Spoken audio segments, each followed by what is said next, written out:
Everyone, इस video में हम लोग अब एक सीरीज चलेगी जिसके अंदर सबसे पहले ओल्ड एनसीईआरटी को कवर करेंगे, फिर न्यू एनसीईआरटी को कवर करेंगे। ये अभी सीरीज है ओल्ड एनसीईआरटी की। उसके अंदर सबसे इम्पॉर्टेंट सेक्शन ज्योग्राफी की है, 6 की ज्योग्राफी है, और यहाँ पे कंटेंट के साथ कोई छेड़छाड़ नहीं किया गया है।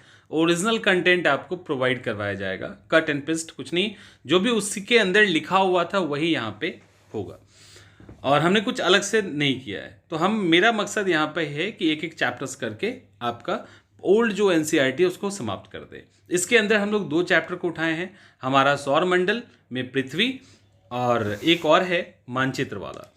तो सबसे पहले यहाँ पर खगोलीय पिंड की बात की गई है। खगोलीय पिंड की बात की गई है। खगोलीय पिंड एक्चुअली क्या होता है? सूरज चंद्रमा और रात के समय आकाश, जब रात के समय आसमान देखते हैं ना, उस समय आपको जो भी दिखता है वो सब एक खगोलीय पिंड ही है। इसको आकाशीय पिंड भी कहा जाता है, और इसको आकाशीय पिंड भी कहा जाता है, जिसको हेवनली बॉडीज भी कहते हैं। तो इस तरह से ये खगोलीय पिंड है। पृथ्वी भी इसी में से एक है। इसको आप लोग देख लीजिए। रात में हम लोग इसी तरह से कुछ देखते हैं, तो ये जितने भी आप देख रहे हो ये सब खगोलीय पिंड का ही एग्जाम्पल है। उसके बाद इसी में दूसरा है तारा। तारा के बारे में क्या लिखा गया है? ये वो पिंड है, यानी ये वो बॉडी है जिसमें ऊष्मा और प्रकाश, हीट एंड लाइट दोनों होता है। तारे आकार में बड़े होते हैं और गर्म होते हैं, जिसके कारण उनसे हीट और लाइट दोनों जनरेट होता है। तारों की तुलना में सूरज नज़दीक होने के कारण हमें बड़ा और चमकीला दिखाई देता है, और सूरज जैसे और भी लाखों तारे हैं, जब आसमान में देखते हैं तो सूरज के अलावा लाखों तारे हैं जो सूरज से बहुत बड़े बड़े हैं, लेकिन वो बहुत दूर होने के कारण छोटा दिखता है। इसके बाद यानी इसको हम लोग स्टार कहते हैं, तारा कहते हैं, जिसके पास अपना हीट और लाइट होता है। ग्रह, प्लेनेट किसको कहा जाता है? वो बॉडी, वो खगोलीय पिंड जो सूरज की परिक्रमा करता है और सूरज से ही लाइट और हीट लेता है, और उसी से वो चमकता है। इसके बाद सैटेलाइट, जिसको उपग्रह कहते हैं, ये ग्रह की परिक्रमा करता है, और जैसे मतलब ग्रह सूरज की परिक्रमा करते हैं उसी तरह से ये भी ग्रह की परिक्रमा करता है, इसको उपग्रह कहते हैं। अब हम लोग देखते हैं अपना सोलर सिस्टम। यहाँ पे लिखा हुआ है कि सूरज के साथ 9 ग्रह, बट एक अब हट गया है, बहुत पुराना था ना, तो एक हट गया तो 8 कर दिया है मैंने। तो सूरज के साथ 8 ग्रह मिलकर सोलर सिस्टम, सौर तंत्र बनाते हैं। इनमें कुछ छोटे छोटे सैटेलाइट यानी उपग्रह भी हैं, जैसे चंद्रमा।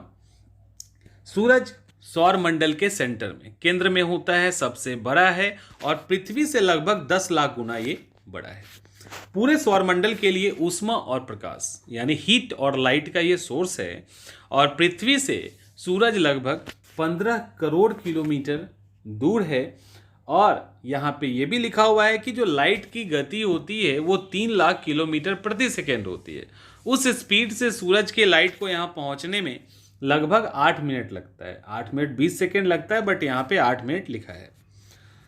ग्रह टोटल 8 है, 9 की जगह 8 कर दिया है। दूरी के अनुसार यहाँ पे लिखा है बुध, मरकरी, विनस, शुक्र, पृथ्वी, अर्थ, मंगल, मार्स, सैटर्न, जुपिटर, बृहस्पति, सैटर्न, शनि, यूरेनस और नेपच्यून। प्लूटो को हटा दिया गया है। सबसे नजदीक बुध, सबसे दूर नेपच्यून, सबसे बड़ा पृथ्वी है, बृहस्पति है, सॉरी जुपिटर है साइज के हिसाब से।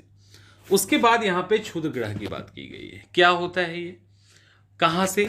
तो मंगल और बृहस्पति, मार्स और जुपिटर के बीच में छोटे छोटे पिंड होते हैं, वही बॉडीज होती है, जो छोटे छोटे टुकड़े होते हैं, वो जो घूमते रहते हैं उसी को क्षुद्र ग्रह कहते हैं।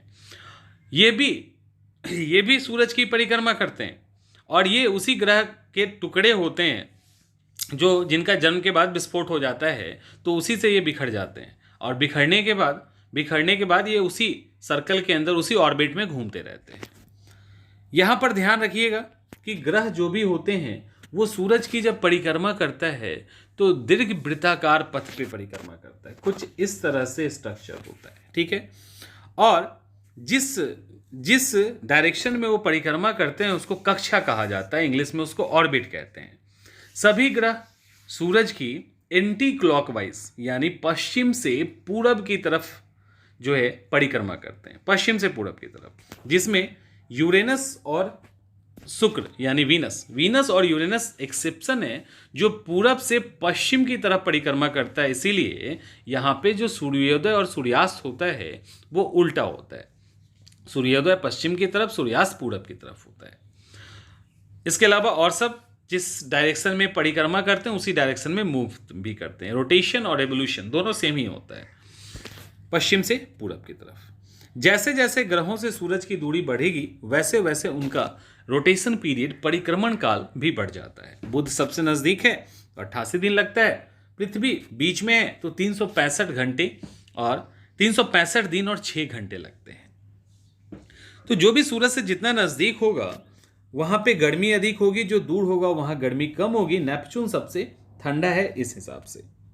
एक लाइन इसमें लिखा है कि यदि सूरज की उष्मा हीट में 10% का अंतर आ जाए या 10% ये बढ़ जाए तो पूरी जो पृथ्वी हमारी है, अगर घट गया तो ठंडी मरुस्थल हो जाएगी और गर्म हो गया तो गर्म मरुस्थल में बदल जाएगी। यानी एकदम बैलेंस में सब चीज है।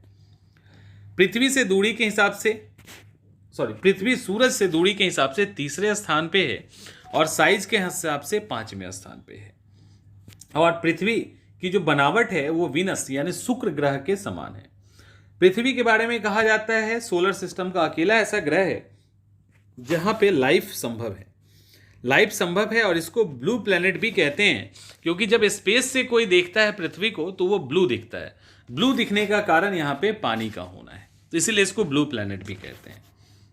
इसके अलावा सैटेलाइट को, उपग्रह को अंग्रेजी में सैटेलाइट कहा जाता है, जिसका मतलब साथी या सहचर होता है। जैसे चंद्रमा पृथ्वी का एक उपग्रह है, यह पृथ्वी की परिक्रमा करने के साथ साथ सूरज की भी परिक्रमा करता है।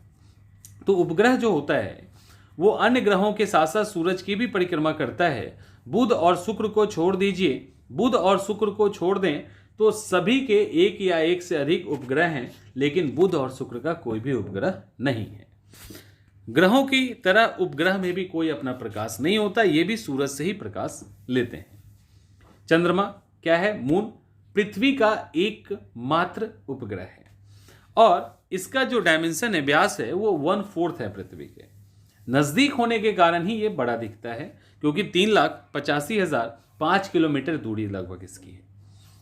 और चंद्रमा के लाइट को आने में लगभग 1.25 मिनट घंटे लिखा हुआ है, 1.25 मिनट का टाइम लगता है। ठीक है, 1.25 मिनट का टाइम लगता है चंद्रमा, तो 1.25 मिनट का टाइम लगता है। देखो अभी क्या होता है, चंद्रमा जो है, ये चंद्रमा पृथ्वी की परिक्रमा 27 दिन 8 घंटे में पूरा करती है। इतने ही दिन में वो अपने एक्सिस पे भी घूम जाती है। तो यही कारण है कि चंद्रमा का जो भाग हम देखते हैं वही हम हमेशा देखते हैं।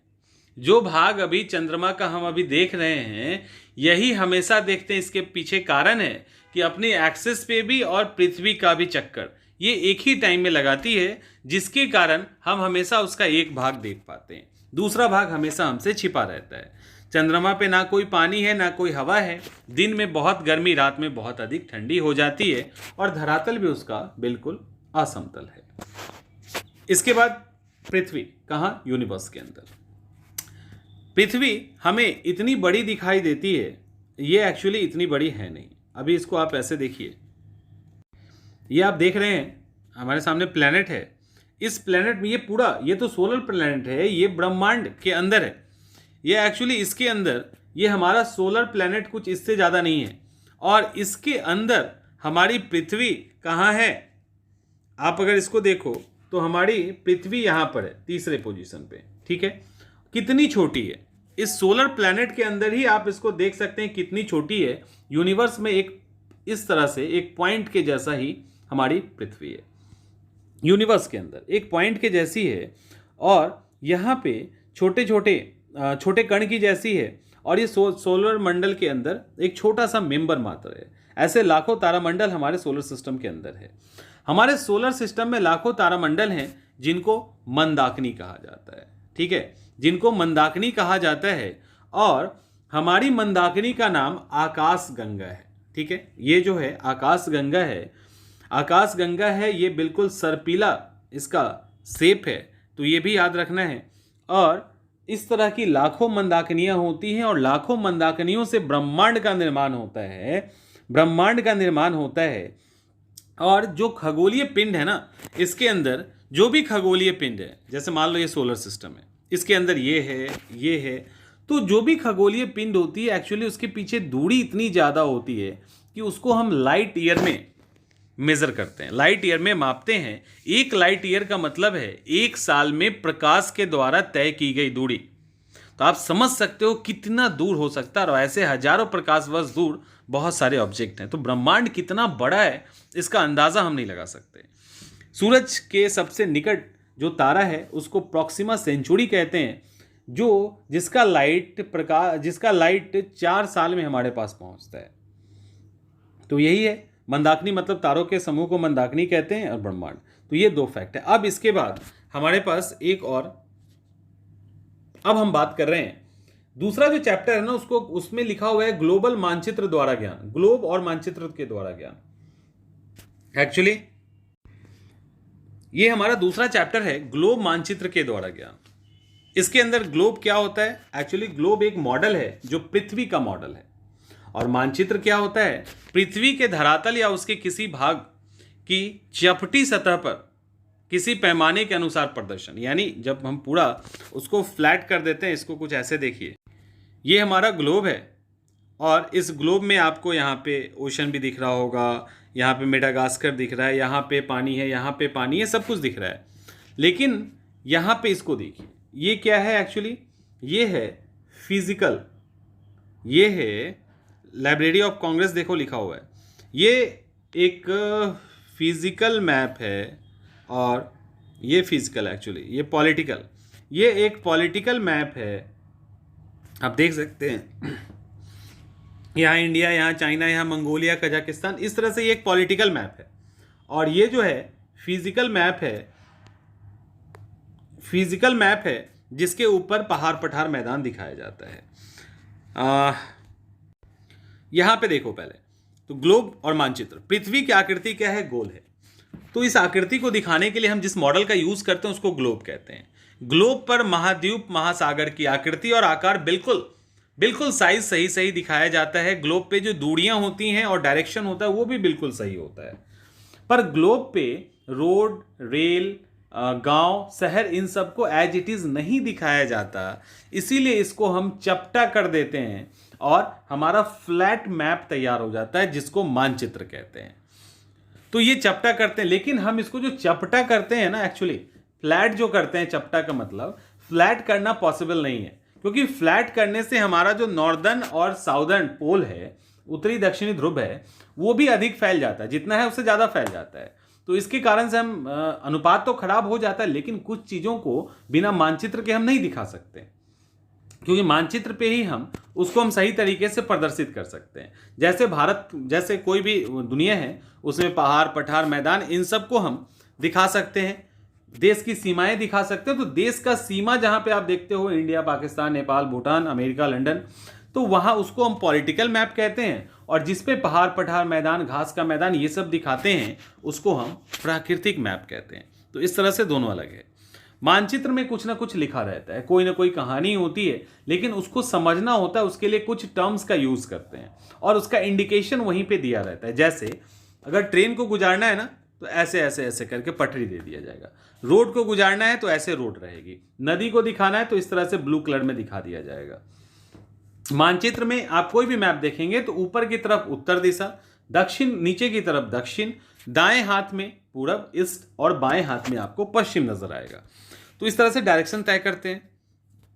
और जो मैप होता है ना, उसके नीचे देखना, आपके पास जो मैप होगा घर में, एक बार देखिएगा उसको, उसके नीचे सेंटीमीटर बना होगा। वो 1 सेंटीमीटर बराबर 1 किलोमीटर भी हो सकता है, और 1 सेंटीमीटर बराबर 100 किलोमीटर भी हो सकता है। इसका मतलब क्या है? इसका मतलब ये है कि आप अगर स्केल से अमेरिका और इंडिया की दूरी मापेंगे, और आपको जस्ट आप मान लीजिए कि वो दूरी 100 सेंटीमीटर आता है, और 1 सेंटीमीटर बराबर 1 किलोमीटर है, तो मैप पे अगर आपको वो दूरी 100 सेंटीमीटर दिख रहा है तो इट मीन्स कि लैंड पर, जमीन पर वो दूरी जो है वो 100 किलोमीटर के बराबर है।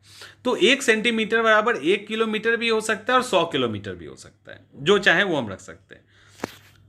मानचित्र पे मकान, पेड़ इत्यादि को वास्तविक रूप से नहीं दिखाया जा सकता, इसीलिए उसके अलग अलग सिंबल, देखते नहीं हो, इस तरह से पेड़ बना देते हैं, इस तरह से मकान बना देते हैं, इस तरह से। तो इस तरह से डिज़ाइन अलग अलग दे दिया जाता है। रेखाचित्र, जमीन पर वास्तविक दूरियों के माप करने के बिना मापे बना दिया जाता है, और मानचित्र में एक पैमाना होता है जिससे हम मानचित्र को देख के दूरी का अंदाज़ा, दूरी का मेजरमेंट कर सकते हैं। तो ये दो जो है वो एनसीईआरटी से रिलेटेड टॉपिक है, जो था वही यहाँ पे आपको पढ़ाया जा रहा है, क्योंकि हम समअप तो करेंगे, लेकिन जब सारा एनसीईआरटी समाप्त होगा ना तो एक एक चैप्टर करके उसको कंक्लूड करेंगे करेंट जो लेटेस्ट अपडेट है उसके साथ। लेकिन ये आपको पूरा किताब के अकॉर्डिंग प्रोवाइड करवाया जा रहा है, ठीक है।